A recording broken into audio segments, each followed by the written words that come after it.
Bienvenidos a Mentalidad Bendecida. Cada día debes de realizar un cambio en tu vida que sea un avance a la persona que estás formando. Oscuridad. Silencio. Ahora imagina esto. Creas una empresa desde cero, desde un simple garaje, sin dinero, sin contactos, sin garantías. Trabajas día y noche, te obsesionas. Arriesgas todo y un día lo logras. Tu empresa explota, se vuelve famosa. Millones de personas usan lo que tú creaste. Eres joven, rico, poderoso.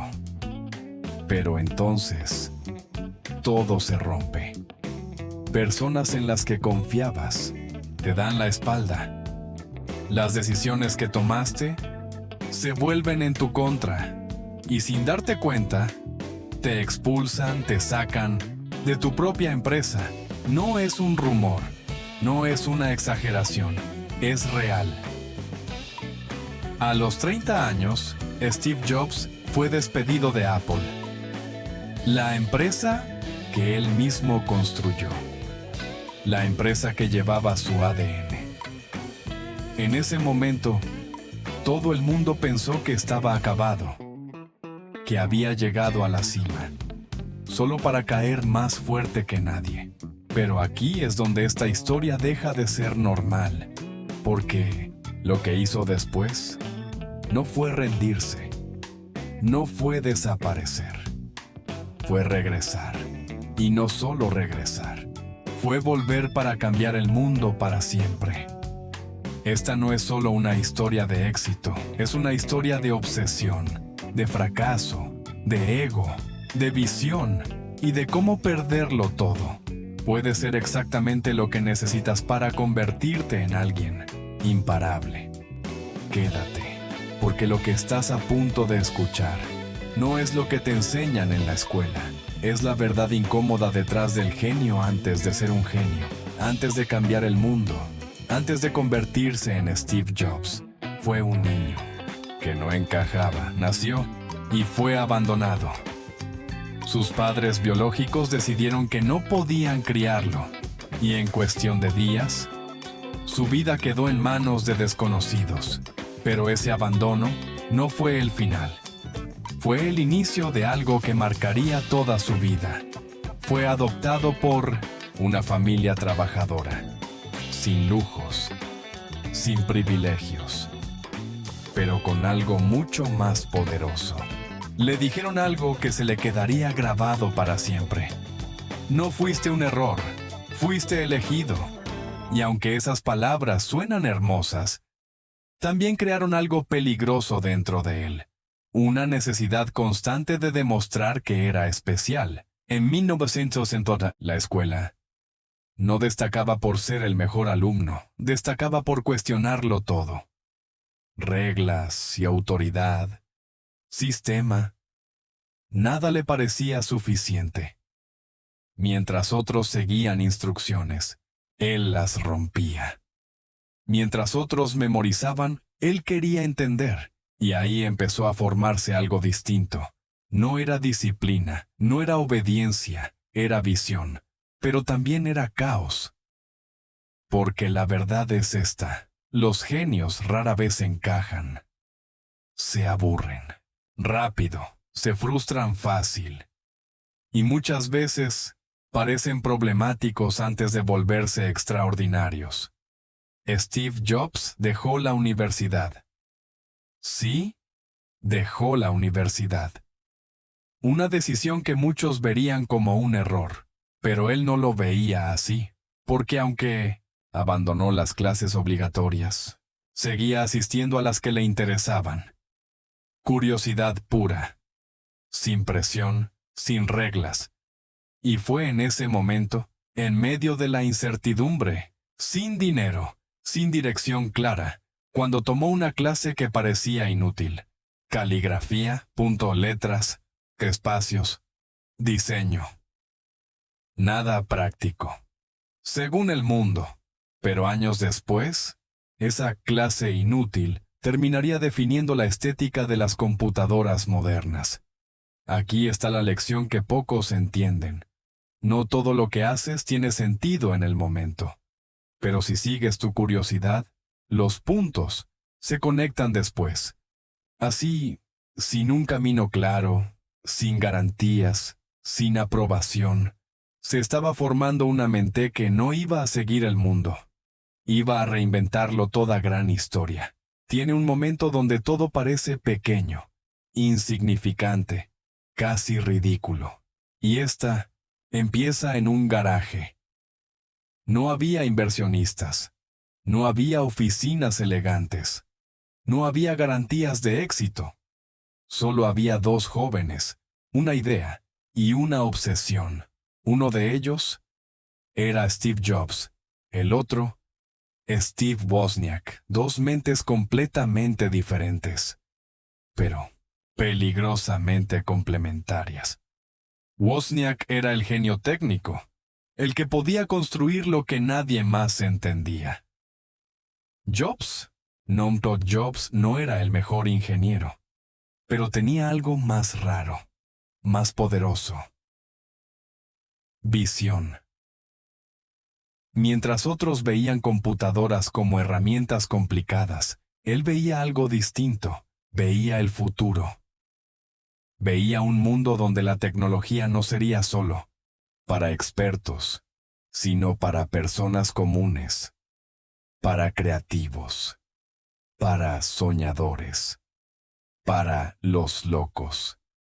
Y eso, en ese momento, sonaba absurdo, porque en esa época las computadoras eran gigantes, frías, inaccesibles, no eran personales, pero ellos querían cambiar eso.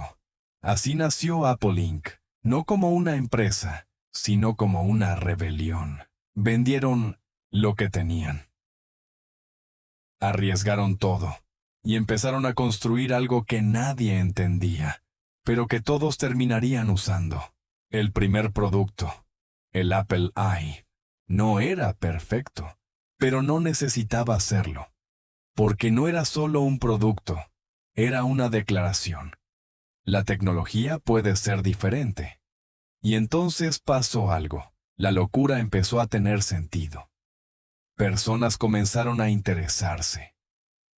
Pequeñas ventas. Pequeños avances. Hasta que lo pequeño dejó de ser pequeño. Y aquí es donde todo cambia. Porque cuando una idea conecta con el momento correcto, se vuelve imparable. Pero lo que nadie te dice es esto. El éxito no llega limpio. Llega con presión. Con decisiones difíciles. Con conflictos. Y en ese mismo garaje donde nació el sueño, también empezaron a sembrarse los problemas que más adelante lo destruirían todo. Lo que empezó en un garaje ya no podía detenerse. Apple Inc. dejó de ser una idea loca y se convirtió en una empresa real. Ventas creciendo. Atención mediática. Inversionistas. ¿Interesados? Y en el centro de todo, Steve Jobs. El joven rebelde. Ahora era millonario. Pero aquí es donde la mayoría de las historias te mienten. Porque el éxito no lo calmó. Lo intensificó. Jobs no quería ser bueno, quería ser el mejor. No quería competir, quería dominar. Mientras otros celebraban, él exigía más perfección, más velocidad, más control. Nada era suficiente. Un detalle mal hecho lo enfurecía. Un producto mediocre. Era inaceptable. Una idea común. No tenía lugar. Trabajar con él. No era fácil. Era presión constante. Expectativas imposibles. Un estándar que casi nadie podía alcanzar. Muchos lo admiraban, pero también le temían. Porque Steve Jobs tenía algo que pocos líderes tienen. La capacidad de hacerte creer que podías hacer lo imposible. Y al mismo tiempo, hacerte sentir que nunca era suficiente. Y esa combinación es peligrosa, porque construye cosas extraordinarias, pero también rompe personas en el proceso. Aquí aparece un concepto clave en su historia, el campo de distorsión de la realidad.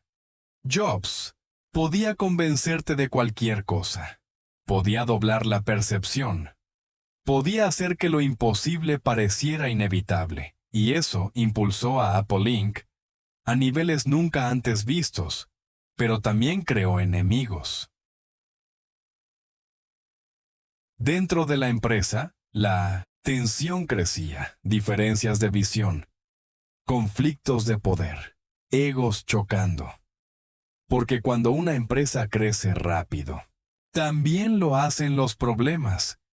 Y aunque desde fuera todo parecía éxito, por dentro se estaba gestando una guerra silenciosa, que terminaría con una de las decisiones más impactantes en la historia de los negocios, porque lo que viene, nadie lo vio venir. Ni siquiera él el éxito.